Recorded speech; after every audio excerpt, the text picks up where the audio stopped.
आजको दिनमा डेन्टलमा 22,000 रुपियाँमा प्रति महिनामा डाक्टर पढाउनु परिरहेछ। हामीहरू भनेको के हो भने हामीले दक्ष जनशक्ति उत्पादन गर्ने हो, रोजगारी दिने हो, जनताको सेवा गर्ने हो। अब डाक्टरहरूले दुई किसिमको छ क्या, एउटा पैसाले र पैसा र दिमाग भएकोले पढ्ने, अर्को के हो भने दिमाग भएकोले पढ्ने। पैसा छैन, उहाँहरू छात्रवृत्तिमा आउनुहुन्छ, दिमाग खतरा छ उहाँहरू। पिजी रेजिडेन्टहरूलाई नयाँ आउनेहरूलाई दिने भनेको चाहिँ जुन राज्यको समितिमा चलेको कलेजहरूलाई राज्यले सञ्चालन खर्च बाबत 11,50,000 दिइरहेछ भने त्यही सञ्चालन खर्च प्राइभेटमा पढेकाहरूलाई पनि दिनु न राज्यले त। राज्यले त 75% छात्रवृत्ति दिएर पनि पढाइरहेछ त एमबिबिएसमा, बिटिएसमा। युजीको शुल्क र तपाईँको यो सिटको कुरा कहाँनिर आएको भने जब चिकित्सा शिक्षा ऐनमा नै प्रष्ट लेखेको छ। हिजोका चाहिँ माथिमा आयोगमा बसेका डाक्टर साहबहरूले नै भनिराख्नु भएको छ आज यो शुल्क वृद्धि गर्ने बेला आइसक्यो। महँगी कहाँ पुगिसक्यो, मुद्रास्फीति कहाँ पुगिसक्यो, सञ्चालन खर्च कहाँ पुगिसक्यो र चाहिँ अब चाहिँ तपाईँको चाहिँ सिटको पनि वृद्धि हुने बेला आयो। वर्षको 2300 जान्छन् त डाक्टरहरू विदेशी राखेका छन् भन्यो भने यहाँ भर्खर हाम्रो डिसिजन हो 2100 त हामी उत्पादन गरिरहेछौँ, 2300 गइरहेछ भने अब उत्पादन नगर्ने भने के हजुर हामीलाई चाहिँ सेवा गर्ने डाक्टर साहबहरू चाहिन्न त।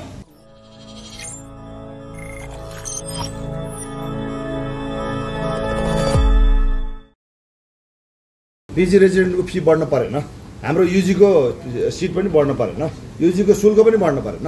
त्यसमा त्यो यो लिनेर दिने भन्ने कुरा नै होइन क्या।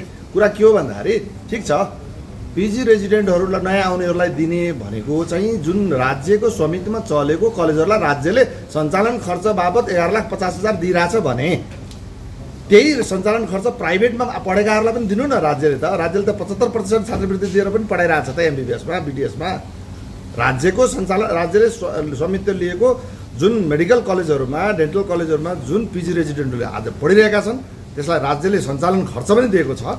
त्यो भनेको 11,50,000 हो। त्यही दिनुभयो भने हामीले यताबाट 20,000 दिन्छौँ, हाम्रो 7,20,000 भयो। उताबाट तपाईँको चाहिँ राज्यले चाहिँ 11,50,000 दिन्छ भने 11,70,000 भयो नि त।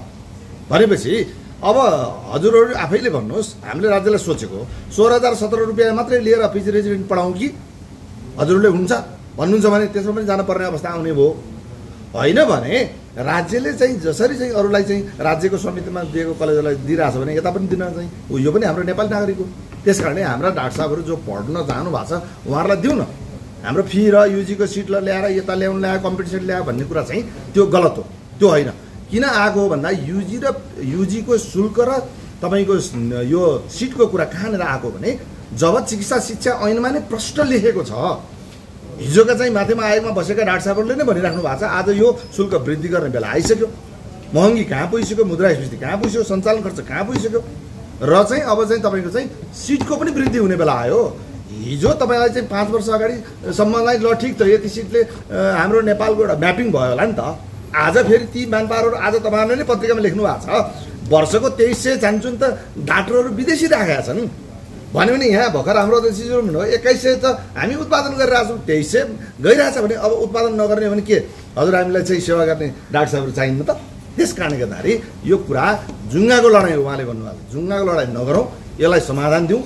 हामीहरू भनेको के हो भने हामीले दक्ष जनशक्ति उत्पादन गर्ने हो, रोजगारी दिने हो, जनताको सेवा गर्ने हो।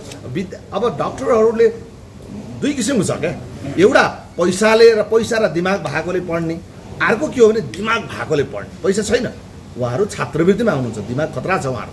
अर्को के छ फेरि यहाँ पैसा मात्रै भएर पढ्नु पाइन्न डाक्टर, पैसा पनि चाहियो, दिमाग पनि चाहियो। पैसा र दिमाग भएकोले सेल्फ फाइनेन्समा पढ्छन्, दिमाग मात्रै भएको खतरा, पैसा नभए पनि हुने। सबै दिमाग भएको पैसा नभएको भनेको होइन नि, तर दिमाग खतरा छ भने उहाँले स्कलरसिपमा पाउनुहुन्छ।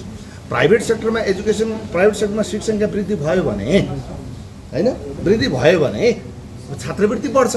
अहिले राज्यसँग पैसा छैन तर 75% छात्रवृत्ति दिएर हाम्रो डाक्टर साहबहरू आज नेपालबाट सरासर बाहिर गइराख्नु भएको छ नि। आजको दिनमा डेन्टलमा 22,000 रुपियाँमा प्रति महिनामा डाक्टर पढाउनु परिरहेछ। इन्ट्रान्स, कमन इन्ट्रान्स एउटै हो, इन्ट्री क्राइटेरिया एउटै हो, ड्युरेसन एउटै हो, एमबिबिएस र बिडिएसको स्टाफ पनि एउटै हो, निस्केपछि सरकारी ऱ्याङ्क एउटै हो, तलब एउटै हो। भोलि गएर मास्टर्स पढ्ने बेलामा पनि तपाईँको 3 वर्ष पढ्नै पर्छ, इन्ट्रान्स एउटै हुन्छ, स्टाफ पनि एउटै हुन्छ, फी एउटै हुन्छ। तर कसले कसरी कुन बेलामा किन यसो गरिएको हो भनेर भन्दाखेरि राज्यसँग यसको लजिकल एन्सर छैन। लजिकल मात्रै यसको एन्सरै छैन।